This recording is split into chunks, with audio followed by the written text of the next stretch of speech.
Vamos a continuar el día de hoy con la, el repaso o la visión general de la sintaxis del lenguaje de programación Python. Entonces, para recordar lo que habíamos hecho la vez pasada, vamos a seguir con el mismo capítulo. Aquí está todo lo que tiene que ver con la sintaxis básica, digamos, de Python. Bueno, hablamos un poco de que el Python es un lenguaje de propósito general. Esto quiere decir que se usa para prácticamente cualquier cosa, aplicaciones web, aplicaciones de escritorio, inteligencia artificial, aprendizaje automatizado, cualquier cosa que uno se imagine se puede hacer en Python. Y también, como vimos, es uno de los lenguajes de programación más populares. De hecho, según algunas mediciones, es el lenguaje más popular en la actualidad. Bueno, y habíamos entonces comenzado a hacer algunos programas en Python. Bueno, todo esto supongo que ya lo descubrieron, pero estamos haciendo nuestros programas en Python en un, nada más, sí estamos grabando, para estar seguro. Estamos haciéndolo en los cuadernos de notas Jupyter que hay en Google Colab. Me imagino que ya han visto varias maneras de hacer un cuaderno nuevo. Bueno, tal vez la más directa es aquí desde Drive, presionando el botón de nuevo y aquí, entonces, entre las diferentes opciones debe aparecer una que se llama Google Collaboratory, que es Google Colab. Si no les aparece ahí, entonces tendrían que ir aquí al botón que dice conectar más aplicaciones y buscar ahí la que dice Colab y agregarla. Aquí ya a mí no me estaba apareciendo porque yo ya la tengo instalada, pero si no lo han hecho, entonces lo pueden hacer. Bueno, otras maneras son, por supuesto, el darle salvar como a alguno que ya esté hecho. Los cuadernos de notas de Python en Colab, esos van a, por defecto, creo que vienen a dar aquí a este directorio que se llama Colab Notebooks. Si uno no especifica otra cosa, entonces todos están ahí. Pero por supuesto, uno los puede crear en otro lado. Vamos a crear uno. Digamos, voy a hacer una carpeta nueva y voy a poner Borremy. No, vamos a ponerle cuadernos, notas, algo así.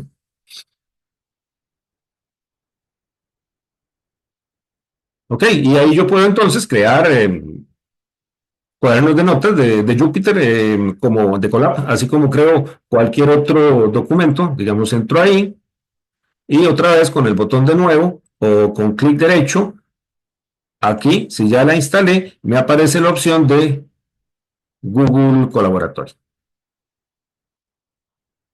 Y ahí ya puedo empezar a escribir. Entonces, de cualquiera de esas formas. Bueno, aprovechando esto, entonces, no, creo que lo voy a hacer en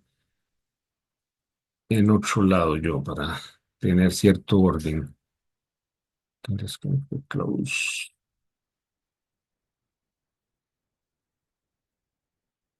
Tal vez está bien ahí. Vamos a ver. Ok, da igual.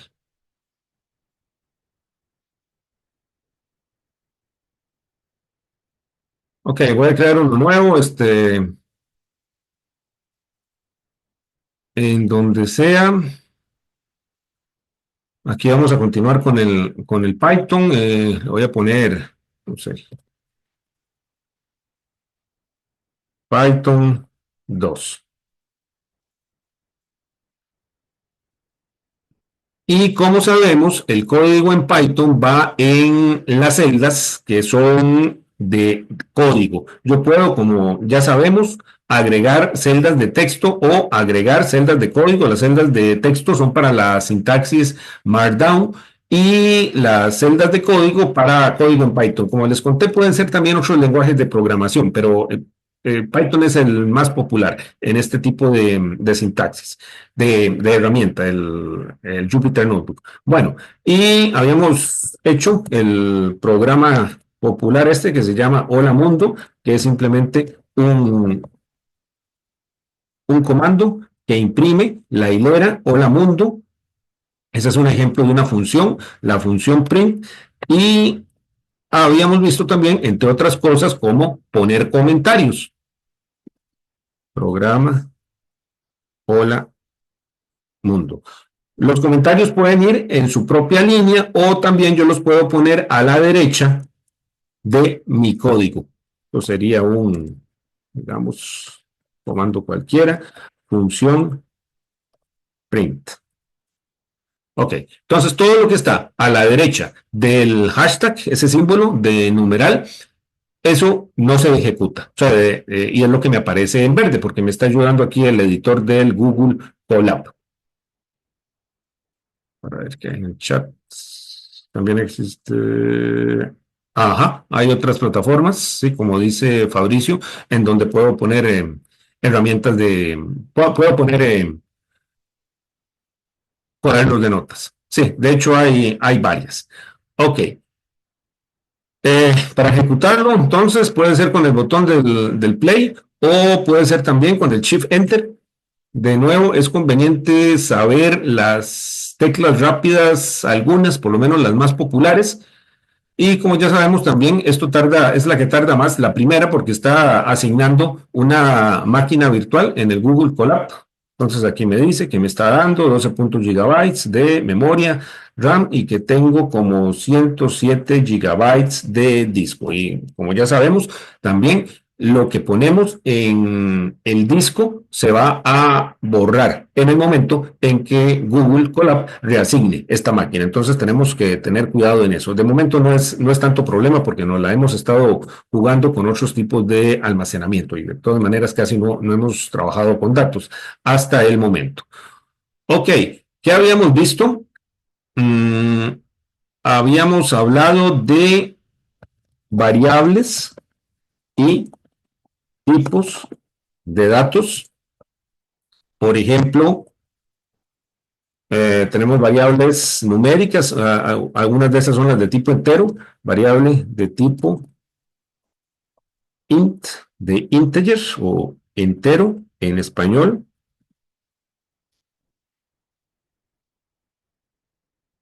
Ese es el comentario. Y podemos, vamos a poner un n que sea igual a 10. Ahí estoy asignándole entonces a la variable n el valor 10. Y yo puedo utilizar esa variable para hacer más operaciones, digamos. N es igual a n más 10. ¿Qué tal si quiero ver el valor de n? Habíamos visto dos formas. Aquí en ambientes de Jupyter Notebook, yo puedo simplemente poner escribir la variable, ejecutar la celda y me va a presentar el valor. Otra forma es utilizando la función print, le digo qué es lo que quiero, que me imprima y ahí me lo pone. Esta me funciona en todas partes, no solamente en cuadernos de notas de Jupyter, sino también en scripts tradicionales que no los estamos usando aquí. Estamos usando los Jupyter Notebooks porque son más interactivos. Ok, pero no es la única forma. Bueno, habíamos visto también variables de tipo decimal o punto flotante.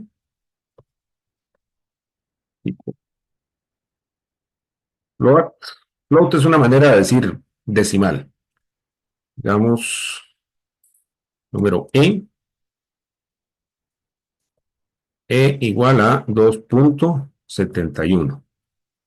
Entonces, si reviso los tipos de datos, digamos, tipo de n, ese es entero, y el tipo de ese es float. También habíamos hablado de las variables booleanas o lógicas, también se les llama, ¿cuáles son esas? Las que tienen valores de falso o de verdadero. Entonces, por ejemplo, yo podría tener aquí un comentario, variable booleana. El lunes. Eso voy a decir que es verdadero. Tiene que ser, tiene que escribirse así, exactamente. La T mayúscula y el resto de las letras en minúscula. Si no, no va a entender. Okay. El lunes, true. Y yo puedo tener otra variable, como que diga es febrero, igual a, en este caso, de acuerdo a la fecha actual, esto sería falso. Entonces, si yo pregunto por cualquiera de esas variables, me va a devolver un falso o un verdadero. Y hablamos también de los diferentes tipos de operadores para los tipos de datos. Por ejemplo, las variables numéricas, ya sea enteras o sea de tipo punto flotante. En esas puedo utilizar operaciones aritméticas como suma, resta, división, multiplicación, elevar a potencia, el módulo también. Esas son las más típicas. Y en el caso de las variables booleanas, tenemos operadores lógicos. Entonces, ¿cuáles son los operadores lógicos? Son tres principalmente: el AND, el OR y el NOT. Digamos, yo tengo el lunes y AND, el ilógico, es febrero. Ok, ¿qué es lo que necesito para que una expresión con AND sea verdadera? Lo que necesito es que todos los operandos, en este caso el lado de la izquierda y el lado de la derecha, son solamente dos, sean verdaderos. Y como uno es falso, este me va a dar falso. Si yo aplico más bien el OR, digamos el lunes, OR es febrero, ahí me va a dar verdadero, porque basta con que uno de todos sea verdadero. Y tiene sentido. Si lo analizamos así con sentido común, digámoslo así, eh, es lunes y es febrero. No, eso no es cierto porque no es febrero. Si yo digo, en cambio, el lunes o es febrero, eso sí es verdadero, porque la primera parte es verdadera. Y el otro operador es el not. Digamos, tengo, que lo que hace simplemente es que le da vuelta a cualquier cosa, entonces lo falso lo vuelve verdadero y lo verdadero lo vuelve falso. Digamos, en febrero, eso es falso, pero si yo pongo not es febrero, ahí le da vuelta y tengo un true. Ok. Bueno, antes de que se me olvide, no sé si notan que no me está saliendo ya las sugerencias que me da el Gemini, la herramienta de inteligencia artificial. Eso es porque se lo desactivé, por lo menos de momento, porque me estaba metiendo mucho ruido. Si quieren hacer lo mismo, pueden ir aquí a Tools, Herramientas, Settings, y aquí en AI Assistance, asistencia de inteligencia artificial, pueden desactivarle eso. Entonces es decisión de ustedes. Tal vez es bueno que prueben un poco sin tanta inteligencia artificial para que les ayude a asimilar los conceptos. Puede ayudar definitivamente y tenemos que acostumbrarnos a programar con eso, pero tal vez en etapas tempranas es mejor afianzarse. También coinciden algunas personas. Bueno, ahí está entonces por si lo quieren activar o desactivar. Bien, y el otro tipo de datos que habíamos visto eran las hileras. Por ejemplo, yo tenía una hilera que se llama un apellido. Esto es para representar textos. Apellido igual Vargas. Va entre comillas. Pueden ser comillas dobles o pueden ser comillas simples. Nombre igual a, lo voy a usar las simples. Noel. Está bien, cualquiera de los dos. Lo que no se vale es que yo empiece con unas y cierre con otras. Digamos que yo ponga nombre igual, Manuel, lo abro con comillas dobles y lo cierro con la sencilla. Ven que ahí ya me lo está subrayando y si me coloco ahí, ya eso lo está detectando. el Google Colab. Me dice que el string literal no está terminado. ¿Eso qué quiere decir? Que yo abrí la comilla y no la cerré. ¿Qué es lo que está esperando? Que yo ponga otra doble o una simple si hubiera empezado con la simple. Pero si lo hago así, es como si no la hubiera terminado. Ok, tengo entonces que utilizar ya sea dobles para abrir y cerrar o sencillas tanto para abrir como para cerrar. Bien, y aquí también había operaciones como la concatenación, entonces yo podría hacer algo así como nombre completo igual a nombre más apellido y aquí despliego el nombre completo. Me sale todo junto porque así fue como se lo indiqué. Si yo quisiera un espacio, se lo puedo. Una de las tantas formas de hacerlo es poniéndole una hilera que tenga un espacio. Nombre más hilera de un espacio más apellido. Ahí está. ¿Qué más? Habíamos hablado de los condicionales.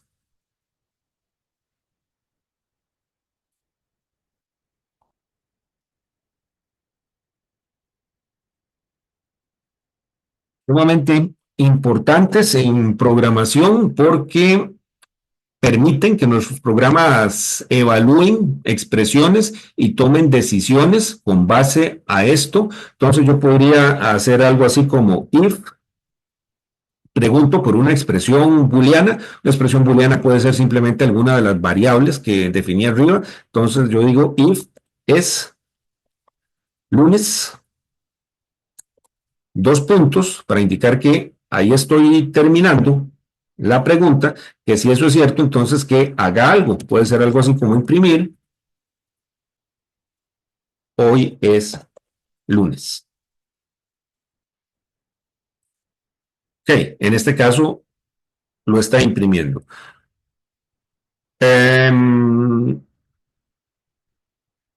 Vamos a cambiar aquí, en lugar de el lunes, if es febrero, que me escriba, estamos en febrero. Es febrero, es una variable que en este momento tiene un valor falso. Entonces, no me va a escribir nada, porque va a evaluar aquí, le va a dar falso y va a continuar con las instrucciones que estén fuera del bloque, que en este caso no hay ninguna. Si febrero fuera verdadera, entonces ahí sí ingresaría al bloque. Hagámoslo un poco más interesante. Digamos, lo voy a poner ahí mismo. Voy a definir cuatro variables que, relacionadas con las estaciones. Digamos, es primavera. Aquí no tenemos estas estaciones. En Costa Rica creo que en varios de los países, de algunos de ustedes, pero para ejemplificar. Es primavera, sí, le voy a poner este un valor de true. Es verano igual a false. Solamente podemos estar en una estación, en un momento determinado. Entonces, solamente una de las cuatro podría ser verdadera y las otras tres tendrían que ser falsas. Ok, el verano es otoño. Ok, aquí hay algo interesante. Tengo que poner otoño.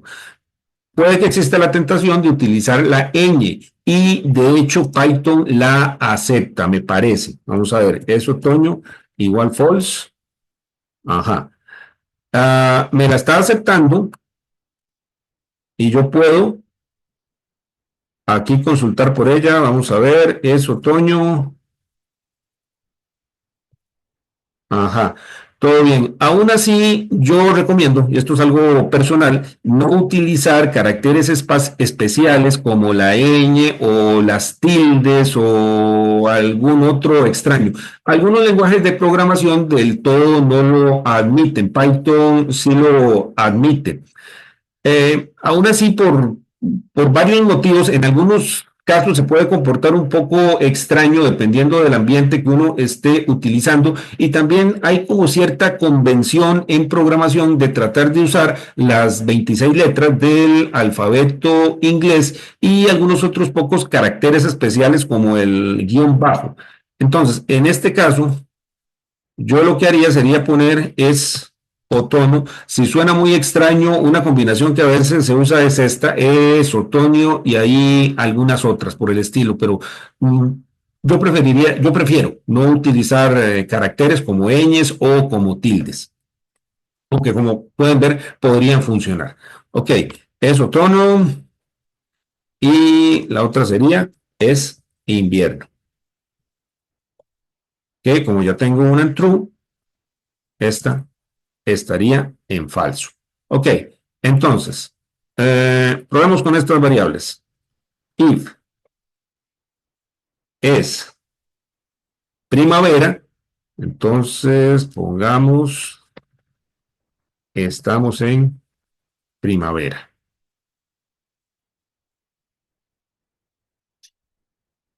Ok, en este caso la imprime, la hilera, porque la expresión es verdadera, entonces entra el bloque y ejecuta todo lo que hay ahí.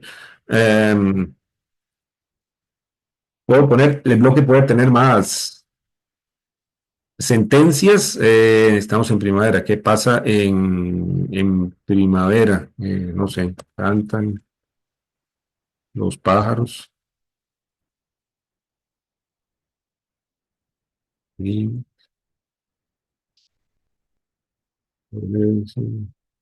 las plantas. Todo lo que haya en el bloque se va a ejecutar. ¿Qué es lo importante? ¿Y cómo es que se define el bloque? Por la cantidad de espacios que hay ahí a la izquierda.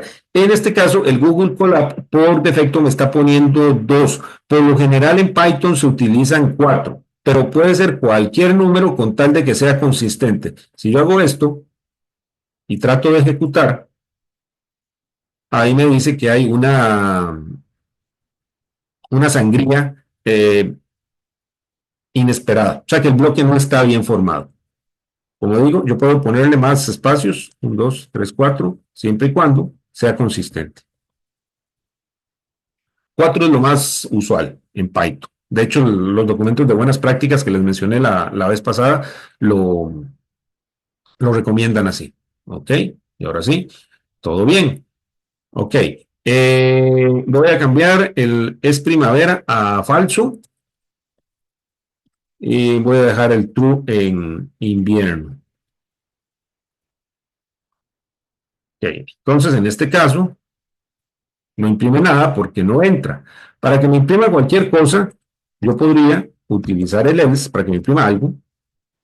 Y es primavera, aquí lo único que podría deducir yo eso es print, no estamos en primavera.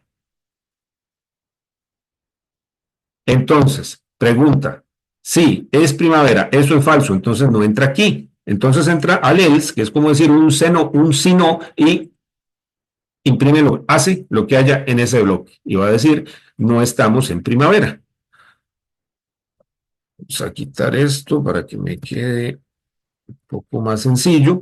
Si yo quiero ser más específico con respecto a cuál estación me encuentro, entonces podría utilizar la cláusula del el if, que me sirve para hacer preguntas adicionales. Entonces, yo podría preguntar, el if es verano,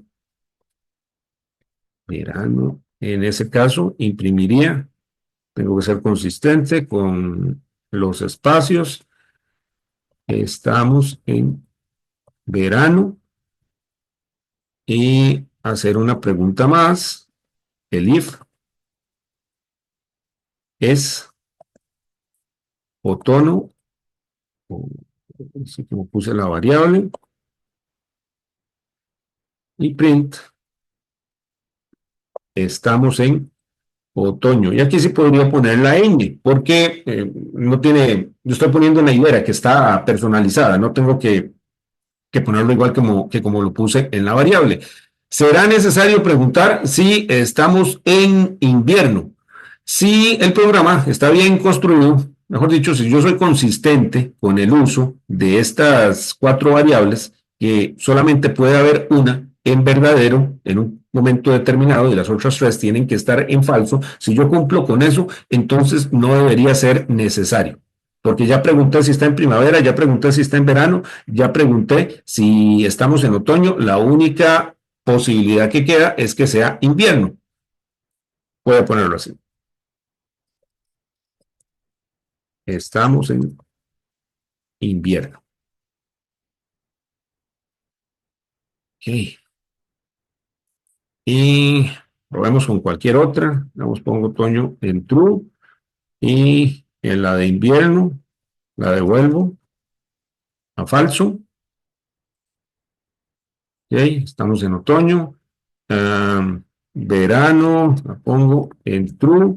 Y la de otoño para falso. Ok, si yo pongo falso con F, vean que ahí ya tengo un problema, porque el Python es sensible a mayúsculas y minúsculas. Ahí me está diciendo false, así con mayúscula, con minúscula, no está definido. Lo que está buscando en realidad ahí es algún símbolo, alguna variable probablemente que se llame false, pero no la tenemos. Entonces lo cambiamos a mayúscula. Ok, ahí me tendría que imprimir que estamos en verano. Bueno, así es entonces como funcionan los condicionales. Tenemos la cláusula if, que es para hacer la primera pregunta, esa es obligatoria. El if y el else son opcionales. Yo puedo agregar el if sin poner el else y puedo también poner else sin poner los el if. Solamente hay un else y puedo poner tantos el if como yo quiera. ¿Alguna pregunta sobre los condicionales? Son muy importantes en programación.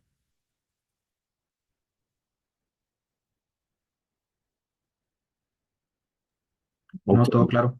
perfecto. Veamos. ¿Y esto qué?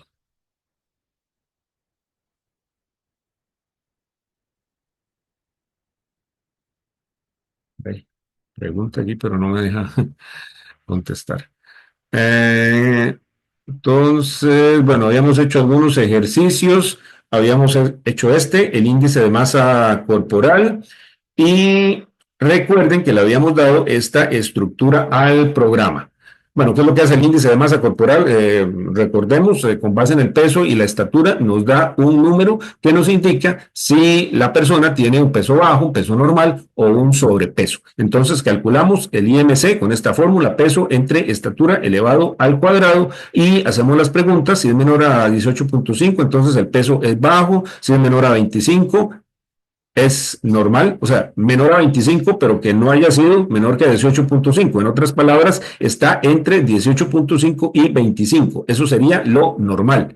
Y luego, la única posibilidad es que tenga sobrepeso la persona. Entonces, en el else es que tenemos asignado a la variable categoría el sobrepeso. Ese es el procesamiento, el cálculo y la asignación de la categoría. Y finalmente tenemos la salida, que lo estamos haciendo con un print y con algo que se llama un f-string. De eso viene la f. Ya vamos a hablar un poco del formateo de la hilera.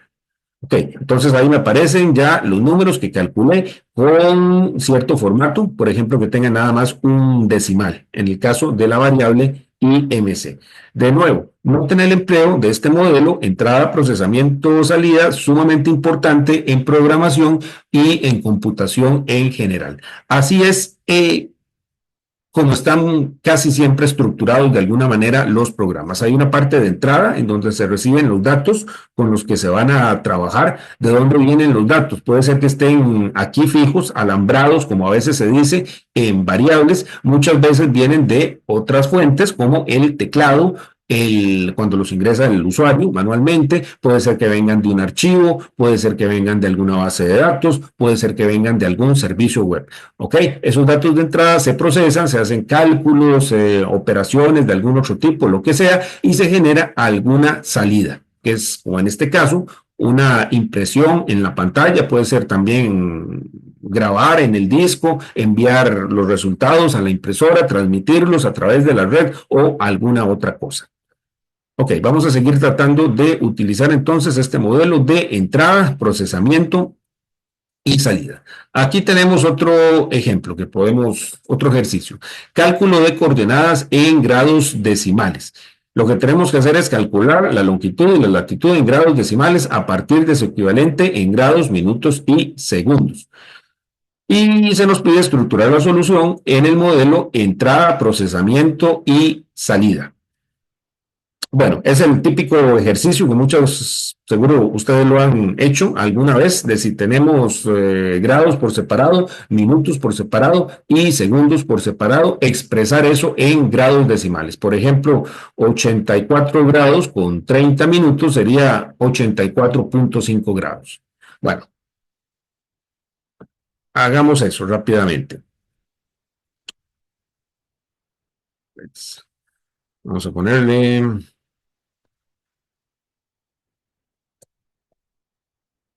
cálculo de coordenadas decimales. Y hagámoslo en este modelo de entrada, procesamiento y salida. Bien, de acuerdo con esto que nos están pidiendo aquí, ¿qué sería la entrada?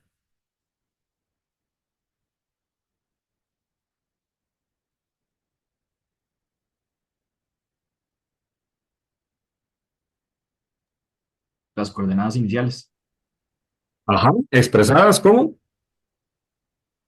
grados, minutos y segundos. Ok, entonces podríamos poner algo así. Tal vez las ocupamos para longitud y latitud, según dice ahí. Entonces podríamos poner algo así como tal vez grados, longitud. Vamos primero con la longitud. Y no sé, por aquí cerca, digamos 85, entonces sería minutos. Creo que estaba en grados decimales la instrucción para aquello.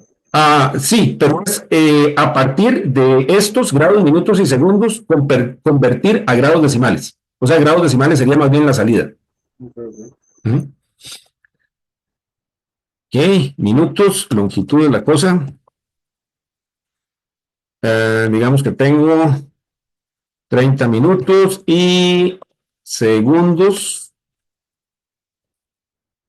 longitud igual a, voy a poner cero. Cuando esto se hace de esta manera, los grados y los minutos por lo general son enteros, pero puedo ponerle decimales a los segundos. Okay, ahora lo probamos eso. Ok, para calcular la longitud, ¿qué creen? ¿Estará bien así? ¿Nos hará falta algo? ¿Algo de entrada? Ah, bueno, aquí ya les estoy soplando. Por lo general aquí no se pone signo. Si no le pongo signo, ¿qué necesito?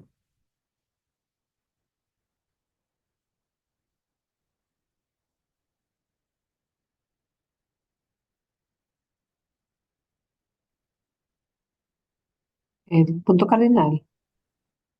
El hemisferio, podríamos decir. En este caso, como es longitud, sí estamos al oeste de Greenwich o al este. Entonces, podemos poner algo así como hemisferio, longitud, y esto sería, tal vez podría ser una hilera, eh, digamos E y O. Entonces le voy a poner una O de oeste. Estaba pensando, como decía, aquí en este lado del mundo, donde está Costa Rica. Pero estoy seguro que es una O, no un cero, sí, correcto. Ok. Y ahora entonces, en el procesamiento, a partir de eso, de esos grados en sexagesimal, tenemos que construir la expresión decimal. Entonces, pongamos tal vez algo así como longitud decimal, que si mal no recuerdo, serían los grados de longitud más los minutos de longitud. ¿Alguien recuerda qué hay que hacer con los minutos de longitud? Dividirlos entre 60. Correcto. Entonces los dividimos en 360 y le sumamos los segundos, longitud, dividiéndolos entre 60 al cuadrado, que son 3600. Ok, con eso tengo calculada la longitud decimal y lo que me quedaría es imprimir el resultado. Todavía me falta, pero veamos cómo nos va de momento. Voy a imprimir simplemente el número sin formatearlo y luego lo podemos formatear. Voy a poner longitud decimal. Entonces, bueno, y vean que todavía no estoy tomando en cuenta lo del hemisferio. 85, 30, entonces eso me debería dar, creo, 85.5. Ahí está. Eh, lo que hago aquí es que estoy probando con algunos de los que yo conozco. Digamos, si le pongo 85 con 15 grados, eso me debería dar 85.25. Y si fuera 85 grados con 45 minutos, eso me debería dar 85.75. Digamos que le pongo unos 20 minutos, que es la tercera parte de un grado, entonces me debería dar algo así como 85.33333, ahí un montón de 3. Ahí está. Ok, pero estoy en el hemisferio oeste. Eso quiere decir que ese número debería ser negativo. ¿Cómo podría incorporar eso al programa?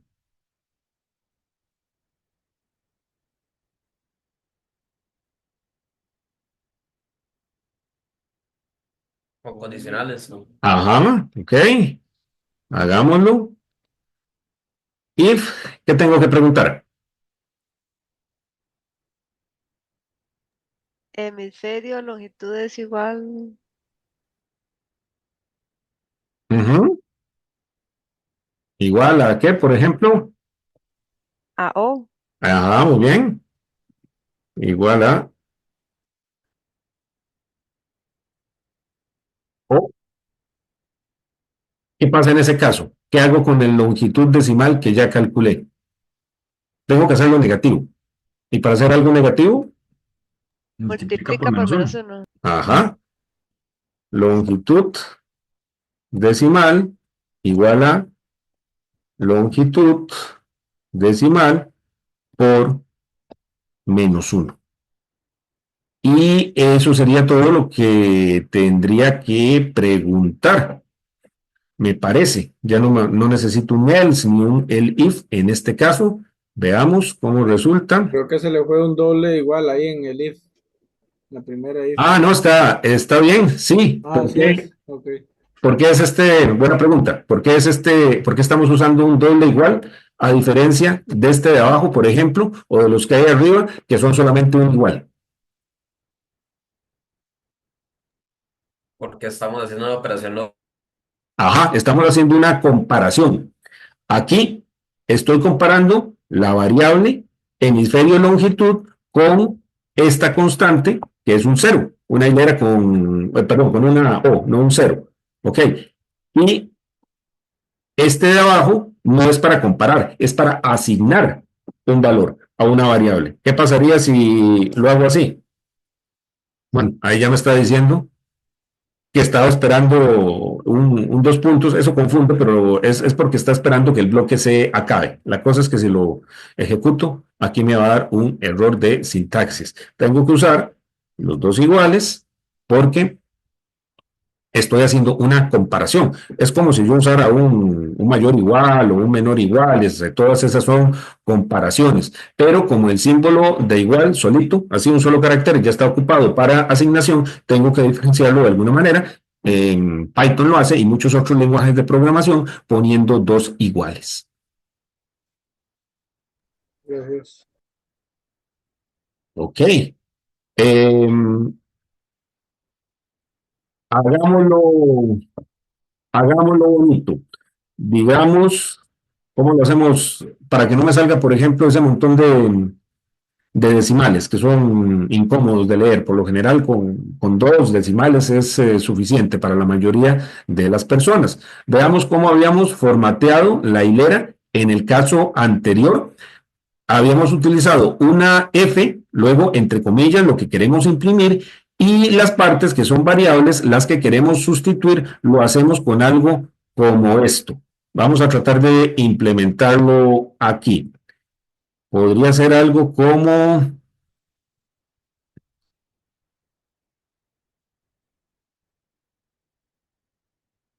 bueno, la F, luego abro la hilera y pongo la frase que ustedes quieran, el equivalente en grados decimales de longitud es, y aquí, entre las llaves,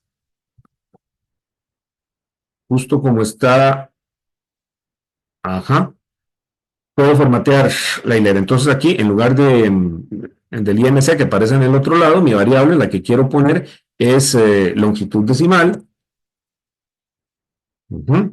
Y la parte que sigue es la cantidad de decimales que quiero. Ahí le estoy poniendo un decimal nada más. Yo sé que esto en este momento es difícil de entender, pero es sencillo. Ahorita lo vamos a ver con un poco más de detalle.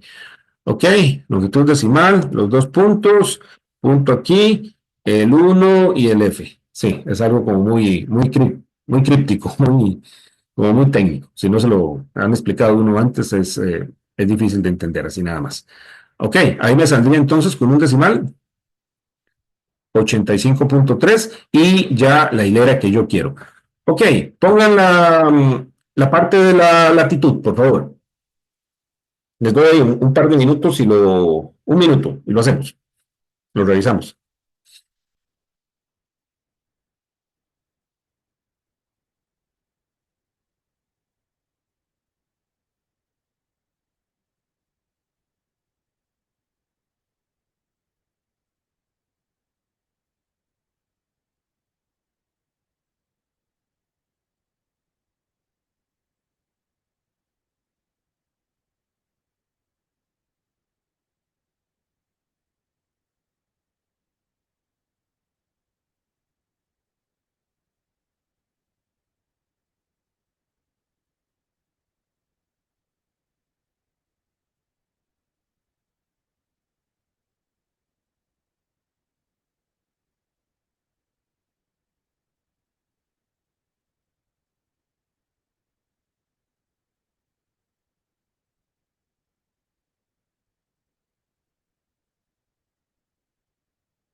Voy a irlo poniendo yo aquí. Está muy sencillo. Necesitaríamos 4 variables, así como estas, pero para el caso de la latitud, entonces me voy a basar en esas mismas. Grados,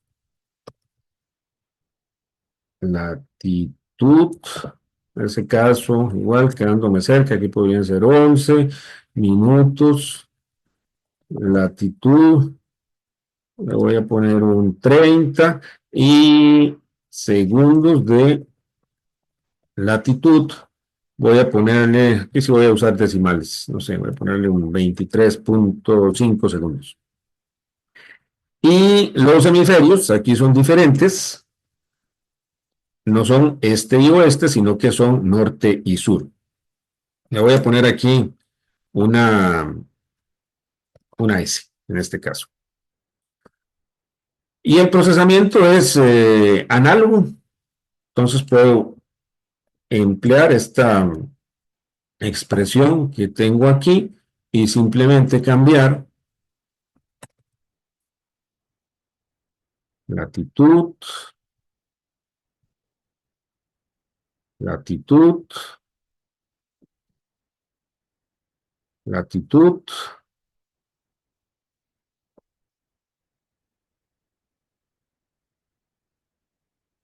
y ahí ya hice el procesamiento tanto para la longitud como para la latitud. Ok, tal vez para dejarlo un poco más ordenado, voy a dejar la parte de la longitud primero y luego la latitud. Y aquí tendría que hacer una pregunta similar a la de arriba.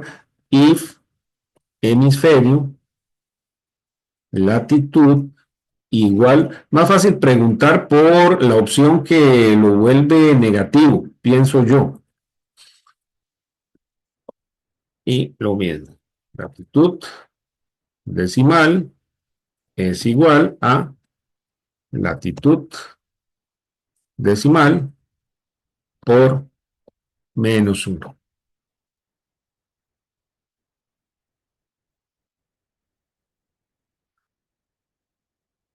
E imprimo algo muy parecido a esto, solo que para la latitud, el equivalente en grados decimales de latitud es latitud decimal. Ok, vamos a ver, una revisión rápida. Aquí tenemos definido los datos de entrada que se refieren a la longitud, los que se refieren a la latitud, estos son grados, minutos y segundos, y el hemisferio. En cada caso, procesamos calculando esa expresión aritmética y utilizando este condicional para saber si hay que multiplicar por -1. Esto es si estamos en el hemisferio oeste o en el hemisferio sur. Oeste en el caso de la longitud, norte y sur en el caso de la latitud. Ese es el procesamiento y luego ponemos la salida, que es básicamente presentar el resultado del cálculo. Vamos a ver qué nos da aquí. Grados decimales de longitud, -11.5. Vamos a ver si es cierto, sí. 0.5. Es raro. No sé. Bueno, tal vez es que es Profe, muy pequeñito. si fuera un ejemplo, digamos, de Costa Rica, el hemisferio sería norte, ¿verdad? ¿Correcto?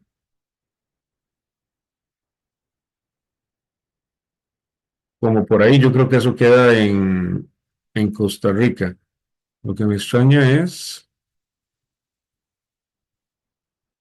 más segundos, latitud entre... Es que lo está redondeando mucho. Voy a ponerle 2 decimales, que es muy poquito.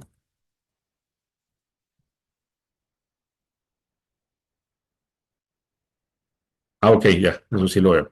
Si me pone nada más 11.5, me suena como que no me estaba tomando los segundos. De hecho, sí, esto muchas veces, aunque sea para leer, para los mortales, uno le pone los 4 decimales.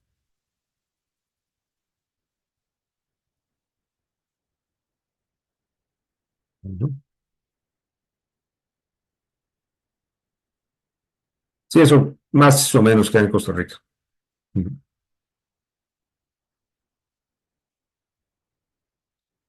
¿Preguntas? ¿Cómo les fue? ¿Lo hicieron? Profe, en dado caso que uno quiera reproyectar ese punto y exportarlo, qué sé yo, a un shapefile, Ujú. ¿qué, qué librerías necesito cargar? Algunas de las geoespaciales que vamos a ver más adelante, en el caso de Python, están por ejemplo unas que se llaman Shapely y Fiona, pero necesitarías otros tipos de datos. Por ejemplo, lo que estás hablando en este caso es de crear un punto. Entonces, esos son tipos de datos especiales y espaciales. Puntos, líneas, polígonos, que son de estas bibliotecas. O sea, con esto que tenemos aquí no, todavía no lo podemos hacer. Ok, gracias. Por nada.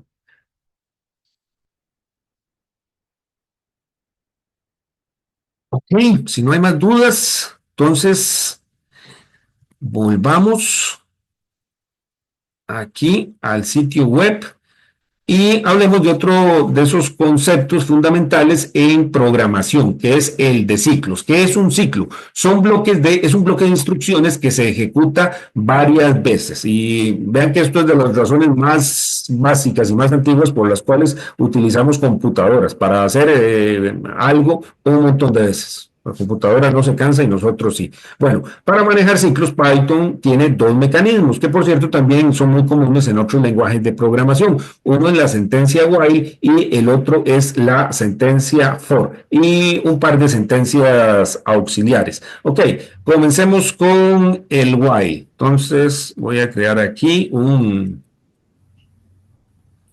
apartado que se llame ciclos. Ciclos en algunos textos, si están en español, lo pueden encontrar también como bucles. Y en inglés es loop, la palabra L-O-O-P. Bueno, la sentencia while. While quiere decir en inglés algo así como mientras. Y lo que sucede cuando utilizamos la sentencia while es que ejecutamos repetidamente un bloque de instrucciones mientras que una condición sea verdadera. La estructura básica es esa que ven ahí. La palabra reservada while, una condición, esto es una expresión lógica, o sea que es falsa o verdadera, y un bloque de sentencias que se ejecutan mientras que esa condición sea verdadera. Para que esto funcione, por lo general, en el bloque de instrucciones hay algo que provoca que la condición en algún momento se vuelva falsa, porque si no se vuelve falsa nunca y sigue siempre verdadera, lo que vamos a tener ahí es lo que se llama un bloque infinito, o sea, un bloque que se ejecuta para siempre, un ciclo infinito. Ok, podemos ver algún ejemplo de eso. Digamos, si quieren mejor todavía no hagan esto. Si yo tengo algo así como while true, ok, que me ejecute el hola mundo. Ok, voy a ejecutarlo, que no sé si luego podré salir del ciclo. Vamos a ver. Ok, eso es un ciclo infinito. Está imprimiendo la hilera hola mundo indefinidamente porque no hay nada dentro del ciclo que haga que la condición se vuelva falsa. Vamos a ver si me deja detenerlo. Pues, ahí le estoy dando, ya, por fin. Vamos a ponerlo de otra manera. Digamos que yo ponga aquí eh, x igual a 10. Y entonces yo diga while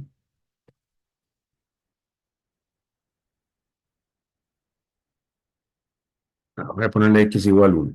While x menor o igual a 10 que me imprima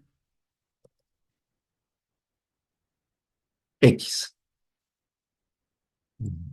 Voy a ejecutarlo así. Creo que también me va a ejecutar un ciclo infinito. Ok, ahí está el 1, 1, 1, 1, 1.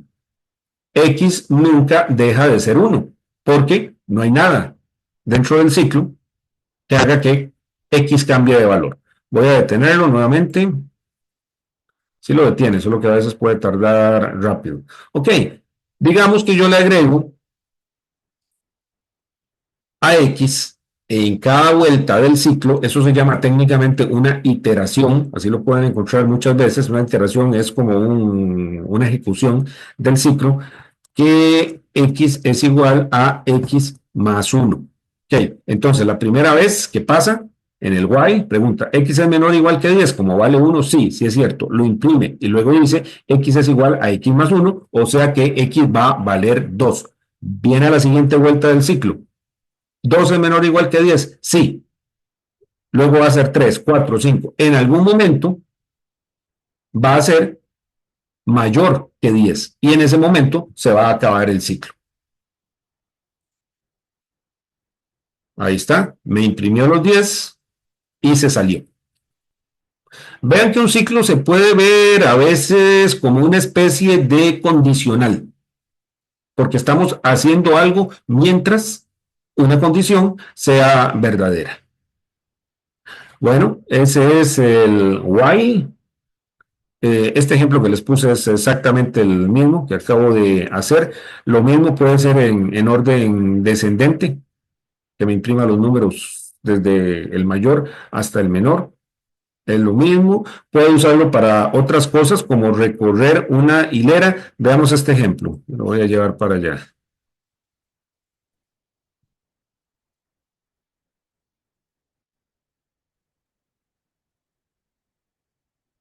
Ok, tengo una hilera ahí con un texto cualquiera, Lorem Ipsum, eso es algo que se usa de relleno en algunos sitios web simplemente para poner texto. Yo puedo acceder a los elementos de una hilera, como lo hago en el caso de las listas, que algo vimos de esto. Voy a definirla por aquí abajo. Texto igual a...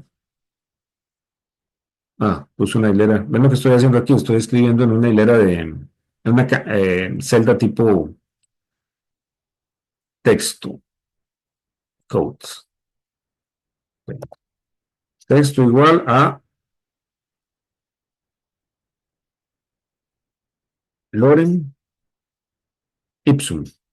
Ok, ahí está definido. Yo puedo acceder a los caracteres que componen la hilera con la notación de los paréntesis cuadrados. Entonces, texto 0, eso me va a devolver la L porque el 0 es, como habíamos dicho, la primera posición. Y texto 1 va a ser la O. Y vamos a ver por ahí el 8, por decir algo, vamos a ver si me alcanza. Estoy en la S, entonces 2 más. La 10 debe ser la M. ¿Y qué pasa si me paso la 11? Si pregunto por la posición 11, ok, me dice que el índice está fuera del rango, o sea que no hay posición 11. Bueno, yo puedo utilizar entonces esa notación para acceder uno por uno a los caracteres que componen la hilera. Adicionalmente, tengo una función que se llama len, que puedo utilizar en muchos tipos de datos para que me dé la longitud de algo. Si le doy len texto, me va a dar la longitud de la hilera texto. 11 caracteres. Vamos a ver. 5, Loren, 6, el espacio, Ipsum tiene otros 5, me parece, sí, parece que está bien, el 11. Ok, ya que sabemos eso, entonces queda más fácil de entender, esto también lo hice mal, puse en una celda de texto, lo voy a hacer de nuevo, voy a borrar esto para que no estorbe. Ok, tengo entonces mi hilera de texto en esa variable que se llama texto, defino una variable ahí auxiliar que se llama n, que la inicializo con 0, y pregunto, mientras que n sea menor que la longitud de texto, entonces imprima lo que haya en la posición n de texto. Y al igual que en el ejemplo anterior que habíamos visto, n se incrementa en 1 para que entonces se vaya moviendo. Aquí estamos en n igual 0, la L, la O es n igual 1, la R es la 2 y ahí va, como vimos, hasta llegar al 10. ¿Qué es lo que va a hacer? Imprimir una por una, los caracteres o los elementos de la hilera. Hay maneras mucho más eficientes de hacer esto, pero lo estoy realizando de esta forma con fines únicamente didácticos. Bueno, esto es el while, que es un bloque que se ejecuta mientras una condición sea verdadera. Veamos este ejemplo porque tiene el de la validación de entrada de datos, porque sirve para ejemplificar precisamente cómo se pueden ingresar datos desde el teclado en Python. Para eso tenemos una función que se llama input. Voy a explicarla aquí primero. Digamos, yo pongo input, escriba su nombre. Voy a ponerle aquí 2 puntos y un espacio. Ejecutemos.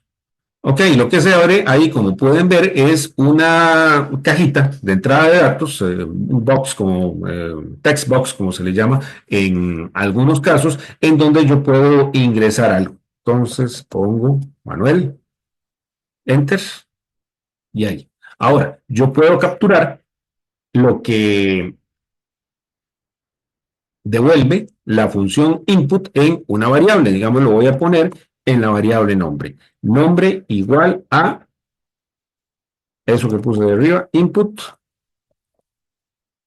escriba su nombre. Ok, entonces, anoto, digamos, Jorge.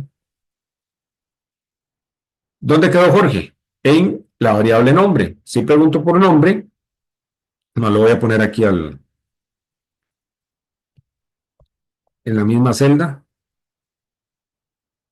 Bueno, para que se vea lo que dio esta vez. Nombre, ahí me tiene que devolver Jorge. Probemos lo otro, nombre igual a Ana. Darle enter, entonces se ejecuta y lo que yo escribí queda ahí en nombre. Ahora, digamos que yo quiero un número. Le voy a poner, para ser muy creativo, un número a esa variable. Escriba un número.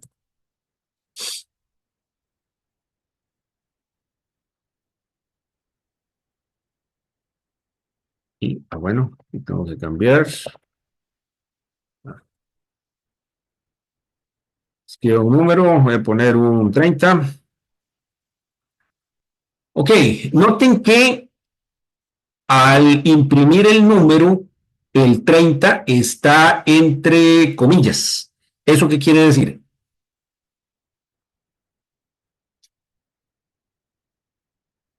Que está como texto. Correcto. El input lo que me devuelve es texto. No importa lo que yo haya escrito ahí, aunque tenga cara de número, como en este caso, sigue siendo texto. ¿Qué puedo hacer si yo lo ocupo como número? Puedo utilizar ciertas funciones de Python que me convierten a número. Por ejemplo, puedo utilizar una que se llama int, que lo que hace es que convierte la hilera a número. La hilera en este caso. Pueden ser también para otros tipos de datos, pero aquí estamos trabajando con hileras. Entonces, ok, escribo un número, voy a poner el 30 otra vez. Ok, ahí ya tengo el 30 y está sin las comillas, como pueden ver. Eso quiere decir que es un número. Así como tengo para convertir a entero, también puede ser a punto flotante. Entonces, o sea, decimal, poner float, falta una A. Más, redefinamos número, que así saliendo del input es una hilera de texto. Aquí lo estamos redefiniendo como un número. Y después imprimimos el número para que nos quede el resultado en una variable. Número, vamos a poner otra vez el 30. Ok, le agregó el punto cero porque estoy pidiéndole que lo convierta a punto flotante, o sea, a decimal.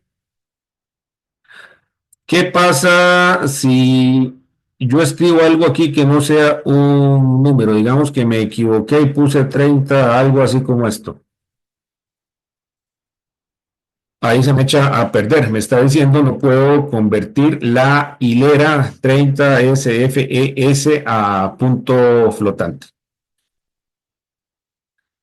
Hay maneras de manejar eso, que se llaman excepciones, pero las guardé para un poco más adelante. Ok, entonces puedo utilizar la función input para leer desde el teclado y puedo utilizar estas funciones como float y como int para convertir de una hilera de texto que parezca número, que se puede interpretar como un número, a un número, ya sea entero o ya sea de punto flotante. Bien, con eso entonces ya queda más fácil entender este ejemplo, que es de validación de entrada de datos. ¿Cuál es la validación? Simplemente que el número esté entre cierto rango. Entonces, veámoslo aquí primero. Bueno, me lo voy a llevar para aquel lado.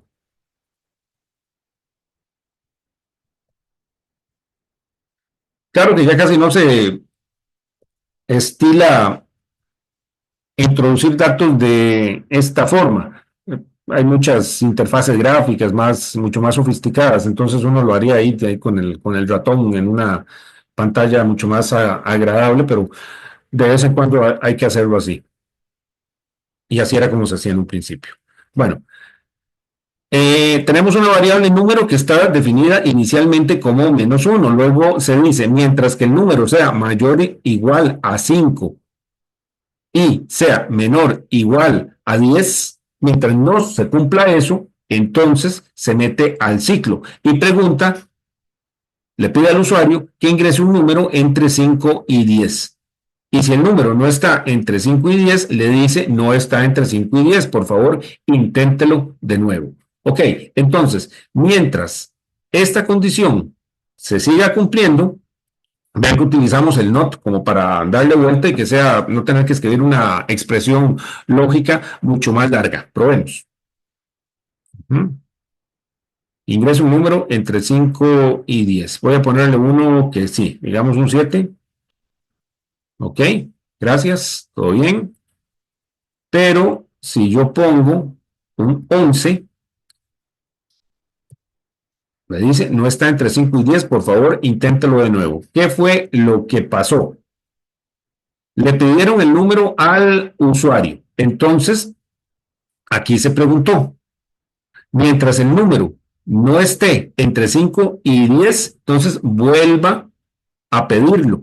Y dígale al usuario, primero dígale al usuario que no está entre 5 y 10 y luego vuélvaselo a pedir hasta que le dé un número que esté bueno, que cumpla con esa condición. Entonces yo le pongo aquí 20, igual, no está bien. Si le pongo un 4, no está bien. Si le pongo un 2, no está bien. Si le pongo un 8, ese sí está bien. Y me va a decir ahí gracias.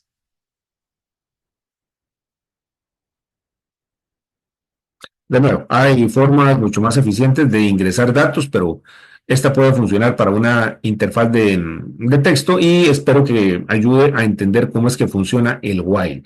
Veamos otra estructura para ciclos, la cual es tal vez un poco más usada porque, bueno, depende de lo que uno haga, por supuesto, pero esta que vamos a ver, que se llama el for, se utiliza mucho para recorrer estructuras como listas o como diccionarios, que están más adelante. Bueno, entonces, como decía, esto se usa para iterar, o sea, para recorrer los elementos de estructuras de datos, como hileras, listas, tuplas.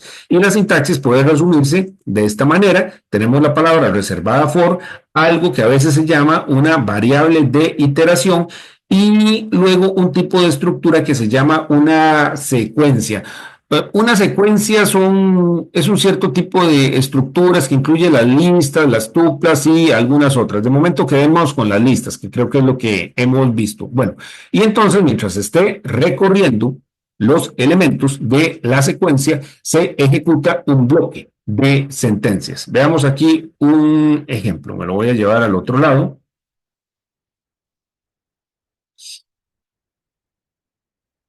Ya perdí los títulos. Bueno, no importa. Tengo una lista. Sabemos que es una lista porque está entre paréntesis cuadrados, una lista de hileras de texto y 3 hileras de texto, 3 nombres, Juan, María y Pedro. Y luego tengo aquí un for, le digo, for alumno in alumnos haga algo. ¿Qué es lo que está sucediendo?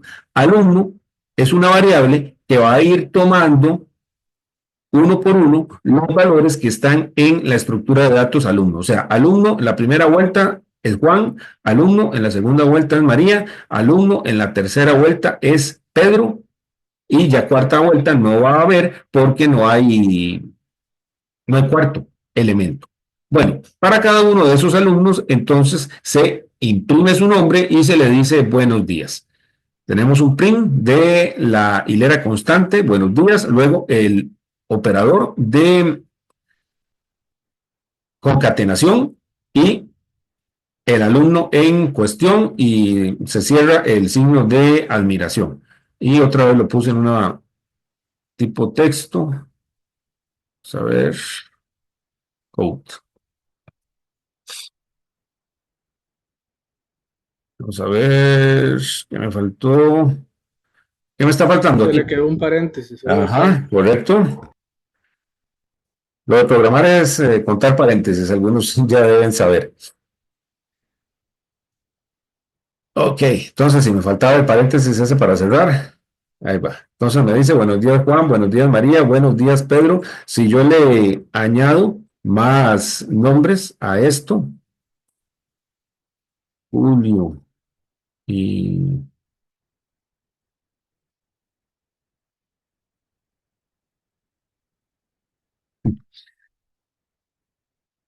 ¿Cómo me costó pensar en alguno? Ok, Ana.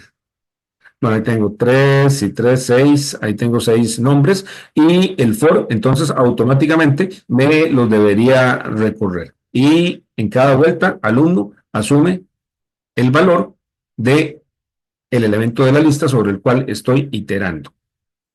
Ahí están los seis. Buenos días.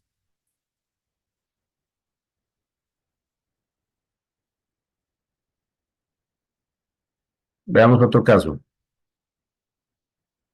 Bueno, en este caso está recorriendo un rango de números. La función range, como explica aquí, me crea una secuencia de números entre range AB, una secuencia de números me crea entre A y B menos 1. O sea, en este caso la secuencia de números está entre 1 y 11 menos 1. O sea, el 10.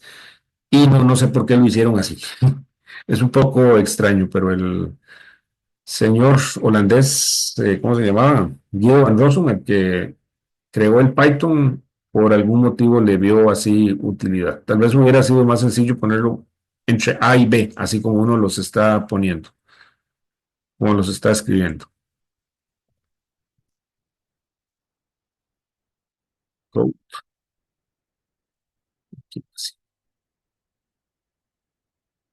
Con el for, a través de la variable de iteración número, entonces recorro todo lo que hay en el rango que está entre 1 y 11 menos 1, 10, e imprime ese valor.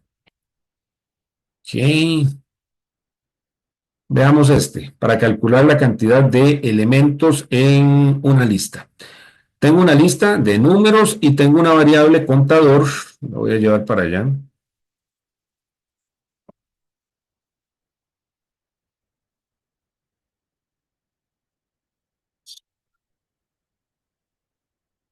Contador en cero. Mm, en este caso estoy recorriendo entonces la lista con un for, uso ítem como la variable ítem como variable de iteración y cada vez que le doy una vuelta al for, a la variable contador, le sumo un 1. Vean esa sintaxis, contador más igual a 1. Eso es lo mismo, como se explica ahí, que poner contador es igual a contador más 1. Pero como es una construcción muy utilizada en programación, se introdujo también esa forma abreviada. Bueno, termina entonces de contar al recorrer con el ciclo y al final con una hilera dice cantidad de elementos contador.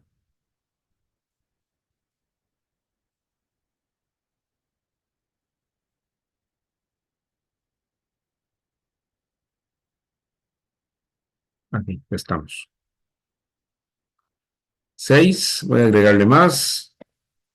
Más o menos 10, un 345 y un 23. Tengo 3 más, entonces me debería devolver un 9.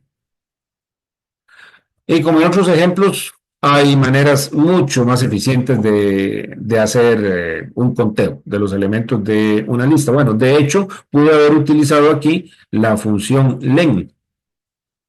Len de lista,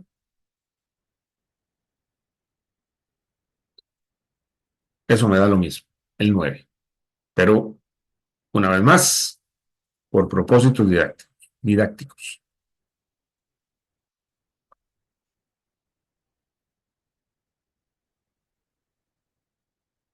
Vamos a ver qué más hay. Ok, ese es el for y lo vamos a seguir utilizando. Bueno, este es otro ejemplo. En este caso no está contando los elementos de la lista, sino que más bien los está sumando. ¿Qué se hace en este caso? Se define una variable inicial que se llama suma, en donde voy acumulando el resultado de la suma parcial, o sea, suma primero es 3 más 41, 44, luego se le agrega el 2, el 56 y ahí va. Y utilizamos la misma sintaxis del más igual, suma que empieza en cero, en cada vuelta se le suma el valor de ítem y al final se pone la suma de los elementos. Aquí.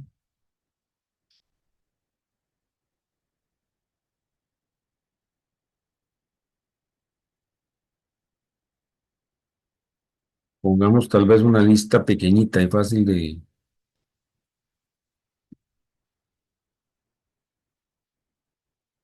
Ok, eso me tiene que dar 60, ¿cierto? Ahí está.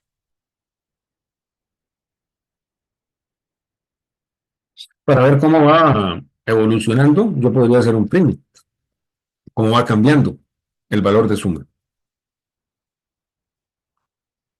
Print, suma,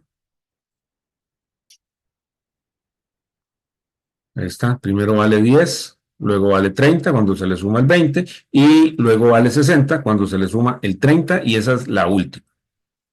La suma de todos los elementos es 60. Ok, esto está más adelante, pero hagámoslo de una vez. Más o menos con base en este,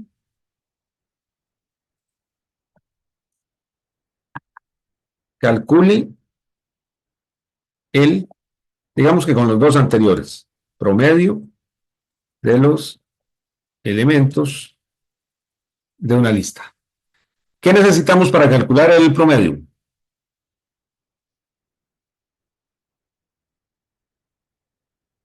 Sumar y dividir. Ok. Ajá, sumar, ajá, sí, sumar y dividir entre ¿cuánto? Los tres, ¿no? Sí, o sea, la cantidad de elementos que tiene la lista. En este caso son tres, sí. Ujú. Pero puede ser variable, ¿verdad? Ok, traten de combinar los dos ejemplos que hay aquí, el de la cantidad cálculo de la cantidad de elementos y el cálculo de la suma de los elementos, intégrenlo en uno solo y presenten al final el promedio de los elementos de la lista. Les doy un par de minutos.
¿Alguien lo hizo?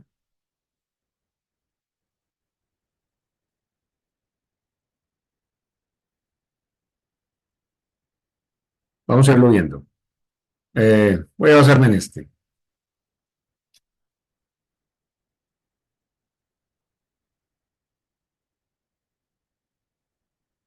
Ok, entonces vamos a calcular el promedio de los elementos de una lista. Así como está este código, lo que hace es que me calcula la suma. Va recorriendo uno por uno los elementos de la lista y los va sumando a esta variable que se llama suma, que se inicializa en cero. Entonces va a ser más 3, más 41, más 12, etcétera, etcétera. Voy a poner números más fáciles de manejar para poder calcular manualmente. Entonces, el promedio de eso es 60 entre 3, me parece que tendría que dar 20. La suma sabemos que debe dar 60, perfecto. Ok, entonces decíamos que necesitamos dos cosas para calcular un promedio de un conjunto de números. Uno es la suma de todos los números y lo otro es la cantidad de elementos. A la cantidad de elementos, digamos que le voy a poner n, que se utiliza mucho por convención, y lo voy a inicializar en cero. Cada vez, aquí está, bueno, el recorrido por la lista, cada vez que pasamos por aquí, se le suma el valor de ítem a suma, y lo que podría hacer con n es también incrementarlo. En este caso, ¿en cuánto tengo que incrementar n?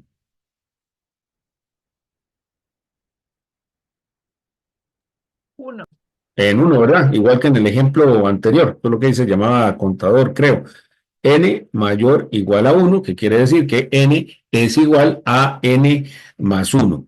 Bueno, pongamos todo lo que estamos obteniendo. Voy a pasar este para acá, para que como en orden. Ok, aquí tenemos la suma de los elementos. Digamos que yo quiero también poner la cantidad de elementos y eso es el n. Vamos a ejecutar eso.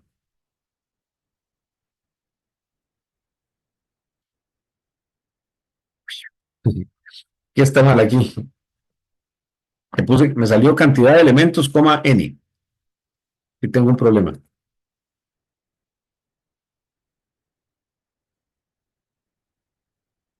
Que puso las comillas donde no era. Correcto. Sí, o el n donde no era, como se puede, de cualquiera de las dos formas. Entonces, lo que le estoy diciendo aquí el print es que me imprima dos cosas. Por un lado, la hilera que dice cantidad de elementos y por otro lado, la variable n. Ahí si pongo el n aquí, va a creer que eso es parte de lo que yo quiero imprimir así de manera fija, pero no es así. Cantidad de elementos, coma, y el n, ahora sí vamos a ver.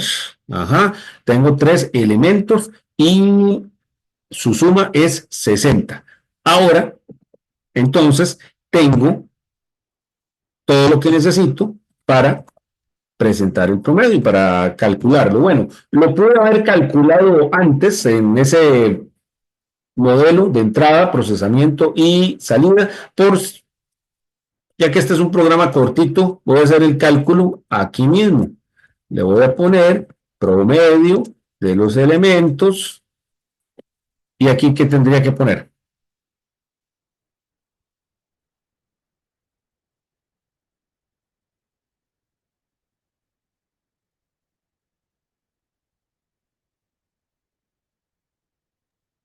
Suma Entre entre n. Vean que yo puedo poner no solamente una variable o una constante, puedo poner una expresión. Suma entre n, me devuelve algo. Entonces el print lo va a tomar y lo va a imprimir. Vamos a ver. Ok, ahí está el 20. Probemos con otra cosa. Digamos algo ahí más. Parece que está bien. Digamos que le pongo 40, eso es 100 entre 4, eso creo que me tiene que dar 25, ¿verdad?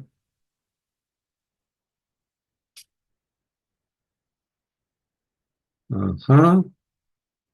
Y hagamos la más difícil, digamos que le pongo un 345 punto, eso sí que es un número. Ok, ahí está. Bueno, estaba tratando de que me diera ahí algún número con decimales con muchos decimales, pero ya ustedes saben cómo hacer, cómo manejar eso con los F-string, que ya también lo vamos a repasar. Ok, ese es el for, entonces se utiliza mucho para recorrer estructuras de datos, así como listas, hileras, u otras que vamos a ver más adelante, como los diccionarios también. Ok, veamos qué tenemos por acá. Bueno, está la sentencia break. Bueno, lo que hace la sentencia break, iba a hablar mal de la sentencia break, pero ya lo voy a hacer dentro de un rato. Lo que hace es que termina un ciclo y pasa el flujo del programa a la instrucción que sigue al bloque del for. Llevémonos este ejemplo para nuestro cuaderno de trabajo. ¿Qué está haciendo? Se define una lista, se imprime y se recorre con el for item y lista. Y yo, digamos que por algún motivo quiero que no me siga recorriendo la lista una vez que se encuentre un número mayor que 20.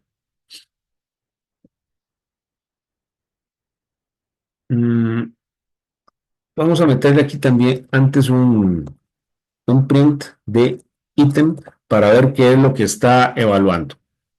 Ok, en este caso entonces va a imprimir el 3 porque no es menor que 20, pero cuando se encuentre el 41, que sí es mayor que 20, entonces ahí va a detenerse y va a decir primer número mayor que 20 y me va a decir cuál es. Ok, entonces pasó por el 3, llegó al 41 y ahí dice primer número mayor que 20, el 41. Voy a ponerle un límite mayor, digamos un 70.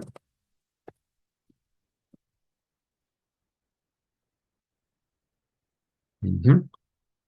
Entonces pasa el 3, el 41, el 12, hasta que se encuentra el 74. Bueno, aquí está mal esto, para que corresponda 70. 74. Lo que hace el break es que interrumpe el ciclo. Eso en algunos casos no se considera una buena práctica de programación porque lo que se podría hacer es diseñar mejor la lógica del programa. En este caso, tal vez se podría utilizar un while y decir, mientras que ítem sea menor o igual a 70, haga lo que tenga que hacer y cuando la condición del while, entonces se vuelve falsa, simplemente se sale. Eso se considera más elegante muchas veces, pero este también es un método válido. Y de manera similar, tenemos otra sentencia. Esto lo puedo utilizar tanto con los for como con los while. Una sentencia que se llame continuo, que lo que hace es que interrumpe la iteración actual de un ciclo, o sea, la vuelta que está dando el bloque, y continúa con la siguiente. O sea, se brinca todas las instrucciones que hay en el bloque del ciclo que hay después del continuo. Ok. Uh, Vamos a ver.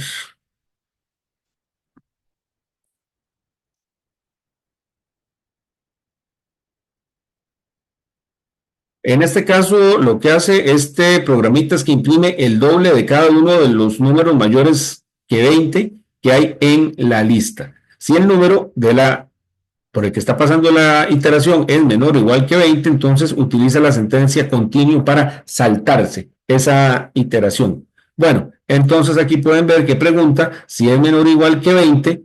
Si esto se cumple, entonces hace un continuo, lo que quiere decir que se brinca y por lo tanto no va a imprimir nada.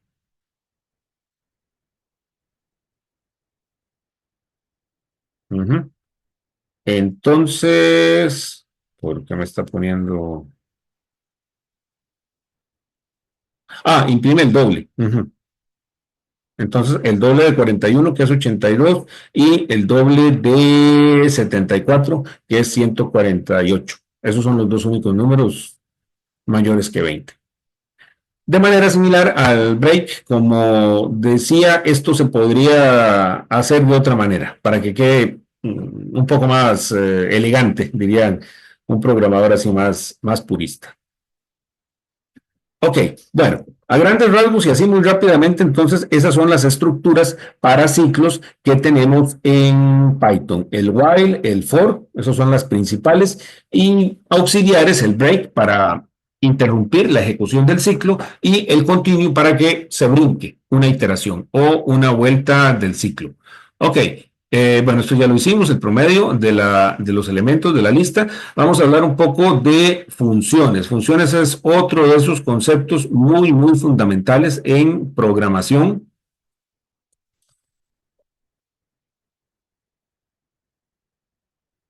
Y como tal vez imaginarán, tiene alguna relación con las funciones matemáticas. ¿Qué son funciones? Aquí, conjuntos de sentencias tienen un nombre y realizan una tarea específica, como por ejemplo un cálculo matemático o procesamiento de texto. Por lo general, aunque no siempre, una función recibe datos de entrada que se llaman argumentos y retorna un valor. El uso de funciones tiene muchas ventajas. En lugar de utilizar código que no tenga funciones, mejora la legibilidad de los programas, o sea, los hace más fáciles de leer porque ya le estamos poniendo nombre a las diferentes tareas que hace el programa.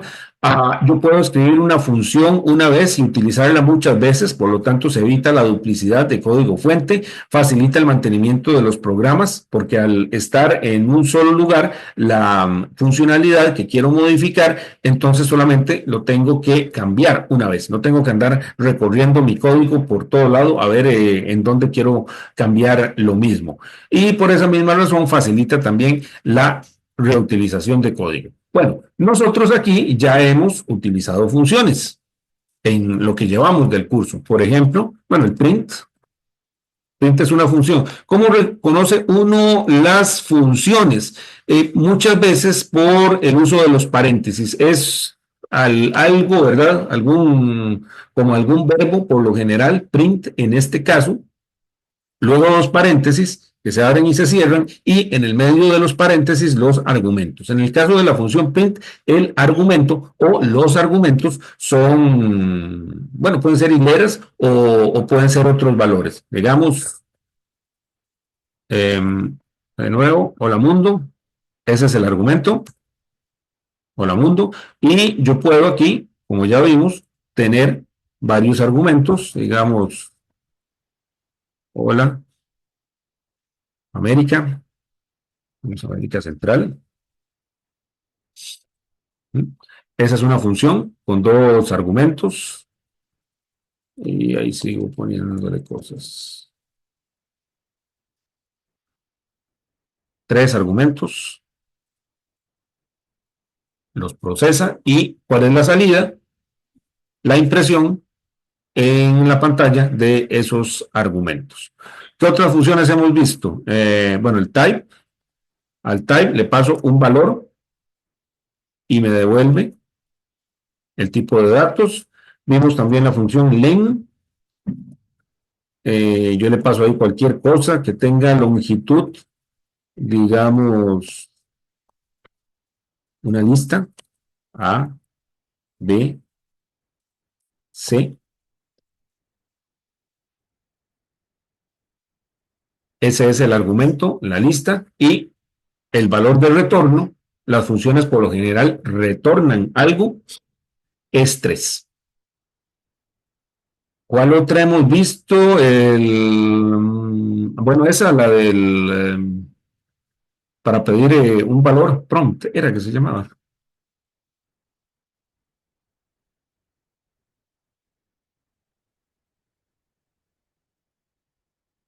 Sí, prompt, las funciones de conversión, el float, el int.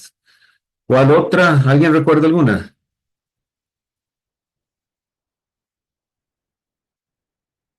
Bueno, Esas.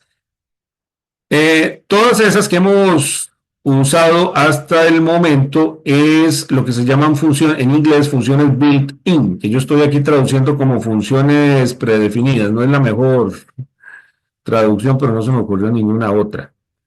Son funciones que ya están disponibles en cualquier programa en Python sin que yo tenga que instalar nada o especificar que me quiero, de dónde quiero sacar las funciones. Estas están siempre presentes.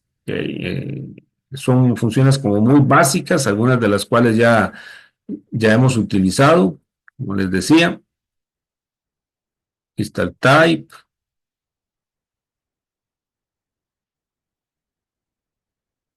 Por ahí está el float, el int, etcétera, etcétera. Ok. Esas están ahí listas y para utilizarlas no tenemos que hacer nada. Por otra parte, están las funciones definidas en lo que se llama la biblioteca estándar de Python. La biblioteca estándar es como el conjunto de módulos que constituyen la base de Python. Aún así, no todos los módulos de Python de esta biblioteca estándar están cargados en memoria cada vez que yo inicio el Python, porque ocuparían mucho espacio. Entonces, en algunos casos, tengo que decir exactamente, quiero utilizar esta biblioteca. Y eso lo hacemos a través de una sentencia que se llama import. Import es la palabra reservada para cargar una de estas bibliotecas.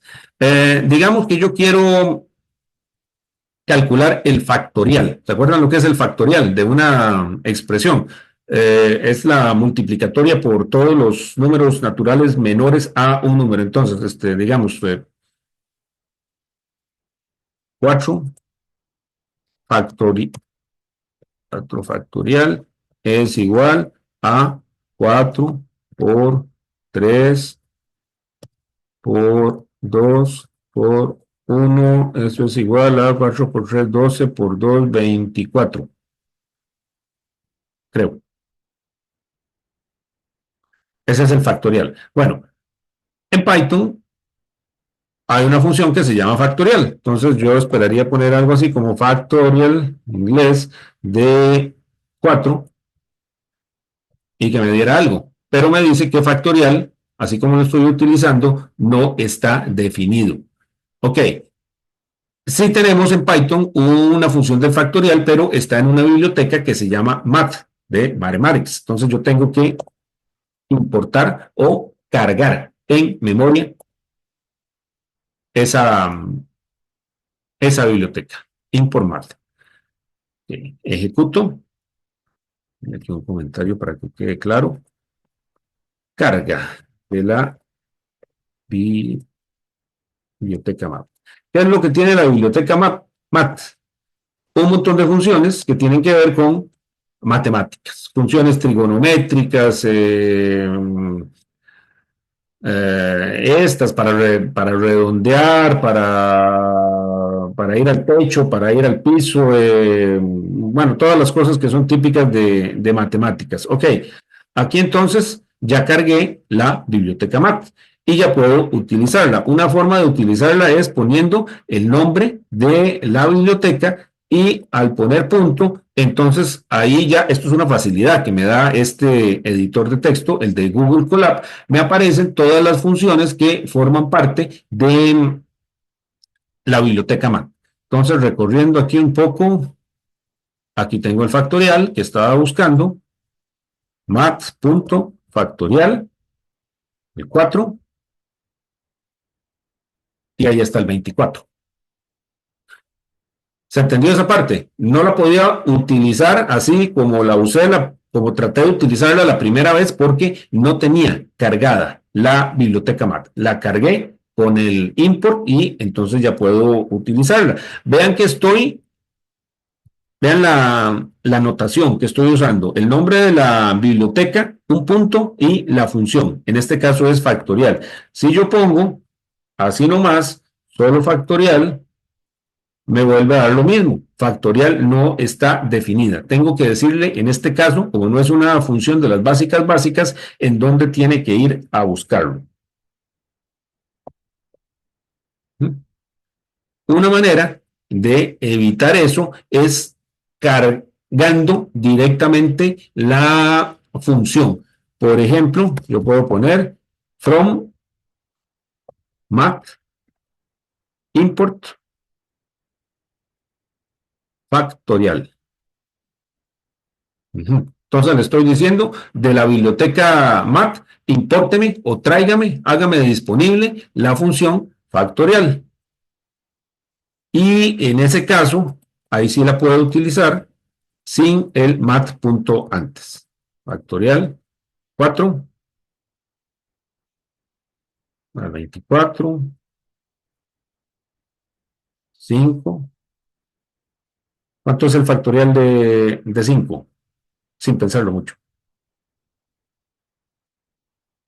Lo que hay que hacer es multiplicar 5 por el factorial de 4, que ese ya lo habíamos calculado. 120. Ok, entonces vean que aquí estoy utilizando ya el nombre de la función factorial sin poner el mat, el nombre de la biblioteca y el punto antes, porque lo definí de esta forma y yo puedo llamar aquí a más funciones. ¿Cuáles funciones hay ahí? Debe haber algo para la raíz cuadrada, SQRT, square root. Y entonces puedo calcular el SQRT de 4. Ahí está.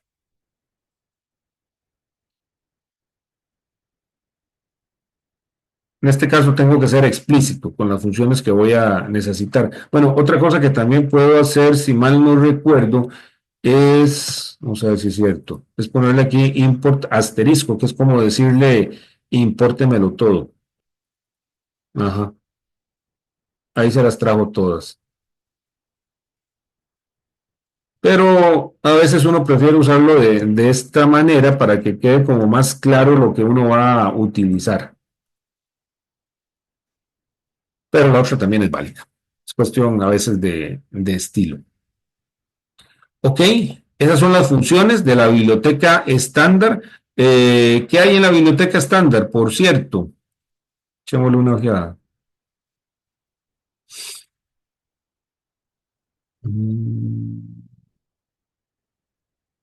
Hay bibliotecas para procesar texto, para procesar multimedios, hay muchas de matemática, no solamente del MAT que acabamos de ver, esa es como la más básica, pero hay otras más especializadas, por ejemplo, para generar números aleatorios o para funciones estadísticas, para manejar archivos, para manejar bases de datos, y como ven hay un montón de cosas. Yo cualquiera de esas las puedo utilizar si empleo la palabra reservada import y el nombre de la biblioteca.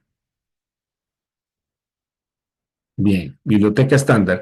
Y otra posibilidad de donde yo puedo obtener funciones es a través de lo que podríamos llamar paquetes externos o bibliotecas externas, aquellas que no forman parte de la biblioteca estándar de Python. Bueno, esas son las que definen programadores sobre la versión de Python que siempre se distribuye, o sea que no forman parte del Python en sí, que alguien más los creó. Y hay algunos repositorios en donde esas bibliotecas están contenidos, el más popular probablemente es este que se llama pip.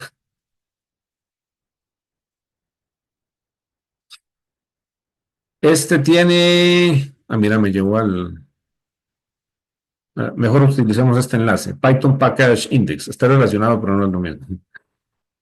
pip es como el software que usamos para entrar a este lado, al Python Package Index. Este es como un directorio en donde los programadores pueden hacer públicos los paquetes y las bibliotecas y todo lo que hacen en Python. En este momento tiene, como ven ahí, más de 600,000 proyectos. Entonces, por ejemplo, esos que estaba preguntando Daniel de cómo convertir a datos espaciales. Uno de esos es Fiona. Fiona Reads and Writes Spatial Data Files. Entonces los programadores de Fiona lo subieron aquí al Python Package Index para que todo el mundo lo pueda utilizar. ¿Y cómo se utiliza? Se instala con un comando como este, pip install Fiona. Eso instala el paquete Fiona, que aquí lo podemos, si quieren, háganlo nada más para que se den una idea, luego lo vamos a hacer de verdad. Yo creo que el Fiona solo es de los que ya está. Ah, no. Vamos a ver. Ah, no, no está. El Google Colab, como les he contado, viene con varias cosas ya preinstaladas, pero parece que Fiona no es una de ellas. Instalémoslo nada más por practicar y para que vean cómo es. El comando es este, pip install Fiona, como está ahí, pero este es un comando que se ejecuta desde el sistema operativo y aquí no estamos en la línea de comandos del sistema operativo, aquí estamos en un ambiente de Python. Para salir al sistema operativo en este ambiente podemos hacerlo colocando un símbolo de admiración, de cierre al principio de la instrucción. Ahí le estoy diciendo entonces al Google Colab, salga al sistema operativo, que en este caso es Linux, el que nos está dando el Google Colab, e instale el paquete de Fiona. ¿Ok? Ejecutamos eso. Vamos a ver qué pasa. Está yendo entonces precisamente al sitio que les estaba mostrando, al Python Package Index, está trayéndose el Fiona y lo instaló. Y ahora sí, yo puedo hacer un import de Fiona y empezar a utilizar todas las funciones geoespaciales que hay ahí, como esas que estábamos comentando, para crear geometrías, para hacer geoprocesamiento. Esto es para datos vectoriales. Muchas de estas cosas las hace también el GeoPandas, que es la biblioteca que nosotros vamos a ver. Bueno, ese es un ejemplo de las bibliotecas que no forman parte del, digamos, del núcleo central de Python, que tenemos que instalarlas por separado. Otro repositorio que se ha vuelto muy popular es este que se llama Conda. Conda, bueno, forma parte de, o está relacionado con otra iniciativa que se llama Anaconda, que es una distribución de Python muy orientada a ciencia de datos y también tiene preinstalados algunos, los paquetes más importantes en ese sentido. Este lo uso mucho, yo también. Una diferencia entre este y el Python Package Index es que el Conda, está mucho más regulado. Se hace un control de calidad mucho mayor. Publicar un paquete, si uno hace un paquete y lo quiere publicarlo aquí es un poco más difícil porque tiene que pasar ciertos filtros. En el otro que les mostré, el Python Package Index, cualquiera puede publicar. Ese es un peligro porque hay mucha basura, incluso código que podría ser malicioso. Es más democrático, más abierto, todo eso, pero también tiene esa desventaja. Bueno, estos son algunos repositorios entonces de paquetes de Python. Ok, veamos esto rápidamente. Además de utilizar las funciones que alguien más ha hecho, nosotros también podemos definir nuestras propias funciones. Y la sintaxis es esta. La palabra reservada def, la que aparece aquí, eso es como de definition, luego ponemos el nombre de la función y entre paréntesis la lista de argumentos. Los dos puntos que siempre utilizamos para indicar que ahí viene un bloque, el bloque de sentencias y luego la palabra reservada return, que lo que indica es el valor que está devolviendo esta función. Bueno, el nombre de la función es elegido por el usuario, sigue las mismas reglas que los nombres de variables, o sea, no se puede iniciar con un número, no puede llevar espacios, todas aquellas que están un poco más arriba. Los argumentos se especifican entre paréntesis y se separan, aquí me equivoqué, se separan con comas, es lo que quise decir. Si la función no tiene argumentos, que a veces eso sucede, entonces se ponen siempre los paréntesis, pero vacíos, o sea, con nada en el medio. Y la palabra reservada return especifica el valor de retorno de la función. Aquí hay un pequeño ejemplo de una función que convierte de Fahrenheit a Celsius, la fórmula ahí bien conocida. Ok, voy a llevarme este código de definición de la función. Ups. Y va para acá. Ok, ahí estoy definiendo una función que se llama Fahrenheit a Celsius y ejecuta la fórmula y en el return, como pueden ver, me devuelve el resultado de esa fórmula, que está en una variable que se llama grados Celsius. Ok, ahí lo defino. Entonces, yo ya puedo empezar a llamar a la función. Entonces, lo llamo aquí, Fahrenheit a Celsius, como ya la definí, entonces llama, el Google Colab me puede ayudar a buscarla. No me manejo en Fahrenheit. Si le pongo 100, ok, eso supuestamente da un 37. Había una que era fácil, era el 92 aquí. No, el menos 32 significa algo en Fahrenheit, ¿no es cierto? No. Vamos a ver. El 32 era la cosa. 32 son los 0 grados.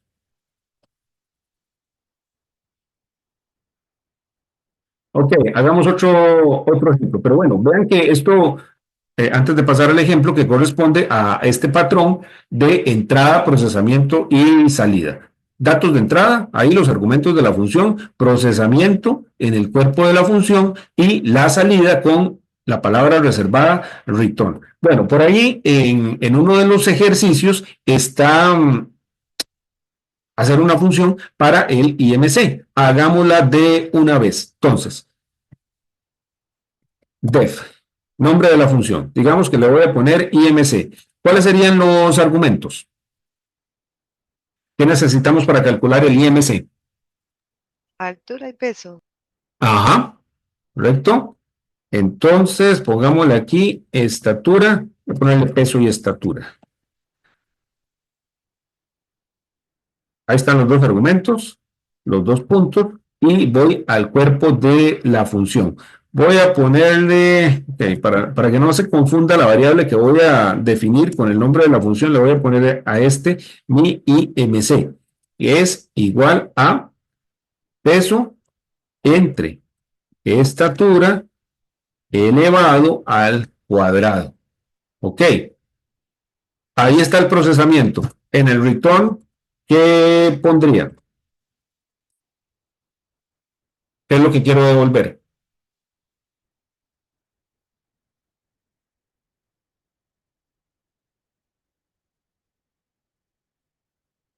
Y el IMC, mi IMC. Correcto, mi IMC.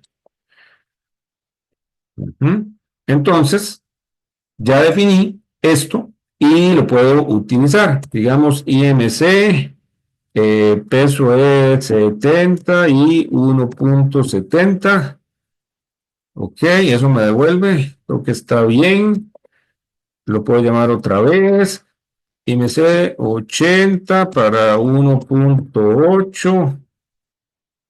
24, digamos, voy a seguir modificando digamos que la persona mide 1.8, pero de ahí pesa como 120 kilos, 1200 no. Ok, sí, ahí me da valores mucho más altos. Vean que esto es mucho mejor que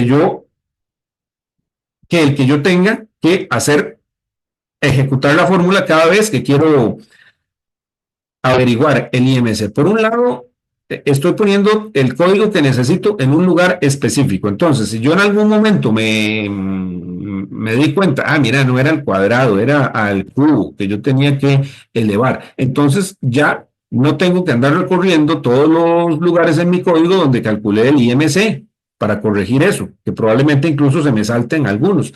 Lo corrijo nada más en la definición de la función. Por otro lado, le estoy dando a ese cálculo un nombre. Así como está, es simplemente una división con una potencia. Al yo decir, esto se llama IMC, le estoy dando al programador y a las personas que usen el programador le está dando a su programa y a las personas que van a usar su programa una idea mucho más clara de para qué sirve ese bloque de código. El uso de funciones es fundamental en programación y es importante utilizar funciones siempre. Listo, bueno, faltan 3 minutos para las 8, entonces creo que podemos ir terminando por aquí. Vamos a ver en dónde estamos. Las funciones, esto es lo que hicimos, lo del cálculo del IMC, bueno, el programa está para pedirlo desde el teclado con aquella función que vimos. Y tenemos que ver para la próxima lo de programación orientada a objetos y las estructuras de datos.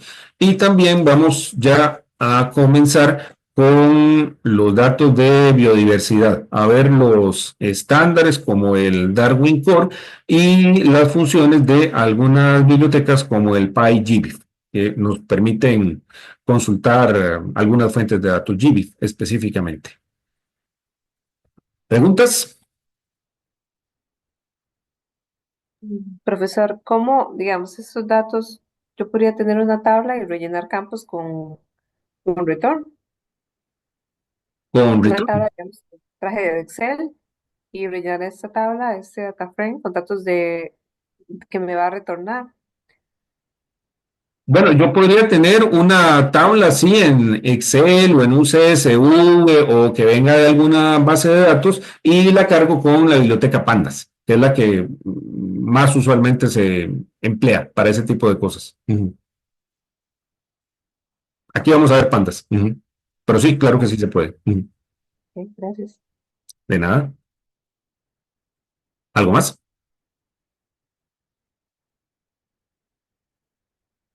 Ok, si no hay más, nos vemos de hoy en 8.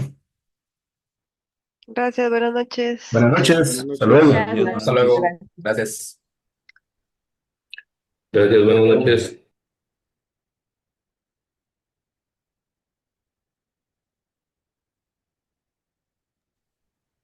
Buenas noches. Buenas noches.